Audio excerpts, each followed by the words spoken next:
नमस्कार, आप मुझे देख रहे हैं MNS न्यूज लाइव पर। खबरों की शुरुआत करें इससे पहले एक नजर आज की हेडलाइंस पर।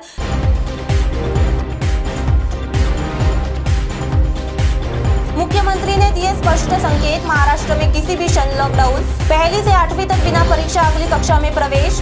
वाजे की हिरासत 7 अप्रैल तक बढ़ी। आइए देखते हैं खबरें अब विस्तार से। मुख्यमंत्री ने दिए स्पष्ट संकेत, महाराष्ट्र में किसी भी क्षण लॉकडाउन। मुख्यमंत्री उद्धव ठाकरे ने आज कहा कि सरकार ने धीरे धीरे कुछ सेवाएं बंद करने का और कुछ भागों में कड़ी पाबंदियां लगाकर कोविड-19 के संक्रमण को फैलने से रोकने का प्रयास किया, लेकिन लोग नहीं सुन रहे हैं। मुख्यमंत्री ने सांकेतिक तौर पर कहा, मेरा अनुभव है कि इसके बजाय राज्य को एकदम बंद कर धीरे धीरे सेवाएं शुरू करने से ज्यादा फायदा होता है। ठाकरे ने कहा, महामारी से निपटने के लिए कड़े कदम उठाने पर जल्द ही निर्णय लिया जाएगा।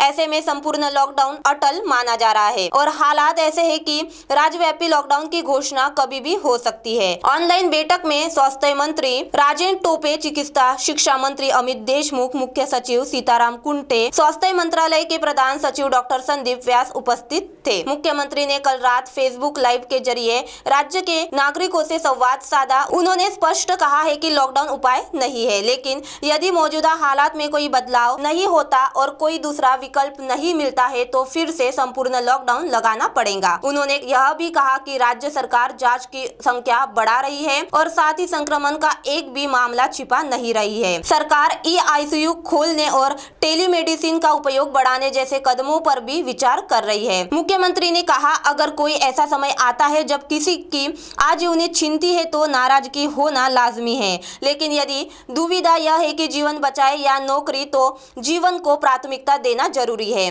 काम करने के घंटों को पालियों में बांटने के निर्देश को लागू किया जाएगा। तो वही दूसरी और पहली से 8वीं तक बिना परीक्षा अगली कक्षा में प्रवेश। राज्य में कोविड-19 संक्रमण के तेजी से फैलने के बीच महाराष्ट्र राज्य उच्च व उच्चतर माध्यमिक शिक्षा बोर्ड ने पहली से 8वीं तक के सभी विद्यार्थियों को बिना परीक्षा अगली कक्षा में प्रवेश देने का फैसला किया है। फैसले की घोषणा आज शिक्षा मंत्री वर्षा गायकवाड़ ने सोशल मीडिया प्लेटफॉर्म फेसबुक और ट्विटर के जरिए की। उन्होंने कहा कि कक्षा 9वीं और 11वीं की विद्यार्थियों के बारे में फैसला जल्द ही लिया जाएगा। इन कक्षाओं के विद्यार्थी पहले ही ऑनलाइन परीक्षा की मांग कर रहे हैं, क्योंकि पूरा सत्र ऑनलाइन ही हुआ है। गायकवाड़ ने कहा कि कोरोना संक्रमण फैलने के कारण सरकार ने पिछले वर्ष से ही ऑनलाइन शिक्षा पर ही जोर दिया था। विद्यार्थियों की परीक्षा के लिए विविध माध्यमों से पूरे प्रयास किए गए हैं, लेकिन अब हालात सुधरने की बजाय और बिगड़ते देखकर पहली से 8वीं तक के विद्यार्थियों को बिना परीक्षा अगली कक्षा में प्रवेश देने का फैसला किया गया है। शिक्षा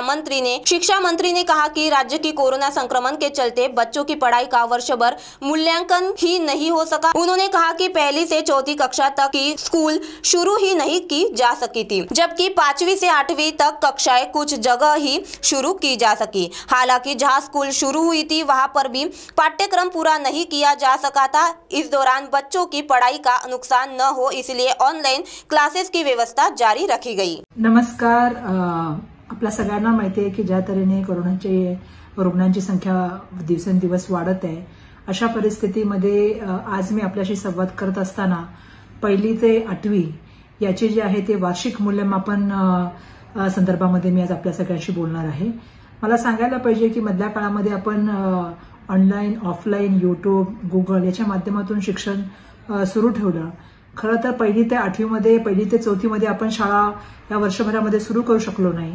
5वी ते 8वीच्या शाळा आपण सुरू केल्या, परंतु काही ठिकाणी शाळा सुरू झाल्या, काही ठिकाणी शाळा सुरू होऊ शकल्या नाहीत आणि ज्या ठिकाणी शाळा सुरू झाल्या त्या ठिकाणी सुद्धा त्यांचं पोषण काय पूर्ण करू शकले नाही। परंतु आपण सातत्यपूर्ण हा प्रयत्न करत होतो की मुलांपर्यंत विविध माध्यमातून शिक्षण पोहोचावं आणि मुलांचं शैक्षणिक नुकसान होऊ नये। परंतु आता कोरोनाची परिस्थिती पाहता आणि मुलांच्या बाबतीमध्ये जे त्यांचं वार्षिक मूल्यमापन आहे त्या संदर्भामध्ये निर्णय घेत असताना आम्ही असा आज शालेय शिक्षण विभागाच्या माध्यमातून निर्णय घेत आहोत की 1ली ते 8वीचे जे विद्यार्थी आहेत, RTEच्या अंतर्गत म्हणजे शिक्षणाच्या मोफतच्या अधिकाराच्या कायद्याच्या अंतर्गत खरं तर या मुलांचं वर्षभराचं जे आहे ते मूल्यमापन बघितलं पाहिजे, त्यांनी कशा तऱ्हेने अभ्यास केला त्यात त्याचं मूल्यमापन केलं पाहिजे। परंतु यावर्षी जशी परिस्थिती आपण सगळेजण जाणता, त्यामुळे हे यावर्षी होणं शक्य नाही आणि म्हणून आम्ही आज शालेय शिक्षण विभागाच्या माध्यमातून निर्णय घेत आहोत की राज्यामध्ये जे विद्यार्थी आहेत, जे 1ली ते 8वीचे विद्यार्थी आहेत शिक्षण हक्क अधिकाराच्या अंतर्गत जे विद्यार्थी येतात त्या सगळ्या विद्यार्थ्यांना सरसकट जे आहे ते ज्यांचे जे आहे त्यांना पास करून त्यांना पुढच्या वर्गामध्ये पाठवण्यासंदर्भामधला निर्णय हा शालेय शिक्षण विभागाच्या माध्यमातून आम्ही आज घेत आहोत. आणि मला या ठिकाणी सांगायला पाहिजे की आपण हे सगळं करत असताना विविध मार्गातून मुलांना शिक्षण देण्याचा प्रयत्न या मधल्या काळामध्ये करण्याचं काम केलं. परंतु आजचा निर्णय हा आम्ही घेत आहोत की 1ली ते 8वीच्या जे विद्यार्थी आहेत, जे RTEच्या अंतर्गत आहेत, अशा विद्यार्थ्यांना पुढच्या वर्गामध्ये आपण पाठवण्याचा निर्णय घेतला आहे. त्यांची वर्गोन्नती करण्याचा आपण या ठिकाणी निर्णय घेतला आहे. सगळ्यांचे धन्यवाद. तो वही तीसरी और वाजे की हिरासत 7 अप्रैल तक बढ़ी। उद्योगपति मुकेश अंबानी के घर के पास एक SUV गाड़ी में विस्फोट मिलने के मामले में मुख्य आरोपी सचिन वाजे की हिरासत अवधि अदालत ने 7 अप्रैल तक बढ़ा दी है।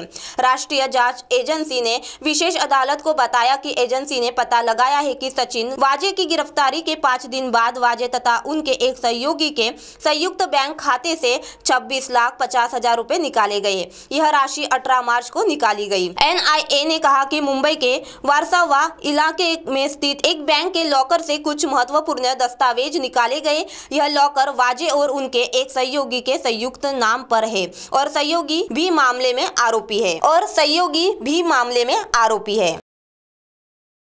अब आप हमारे चैनल को ऐप पर भी देख सकते हैं। प्ले स्टोर में जाकर MNS हिंदी लिखें और ऐप डाउनलोड करें। साथ ही साथ आप हमारे फेसबुक पेज को भी लाइक कर सकते हैं और उन पर भी खबरें देख सकते हैं। लिंक ट्विटर, हाइक, इंस्टाग्राम पर भी आप हमारी खबरें देख सकते हैं। आप हमारे चैनल को यूट्यूब पर भी देख सकते हैं और इस यूट्यूब पर सब्सक्राइब करना ना भूलें। अब फिलहाल वक्त आ चला है एक ब्रेक का।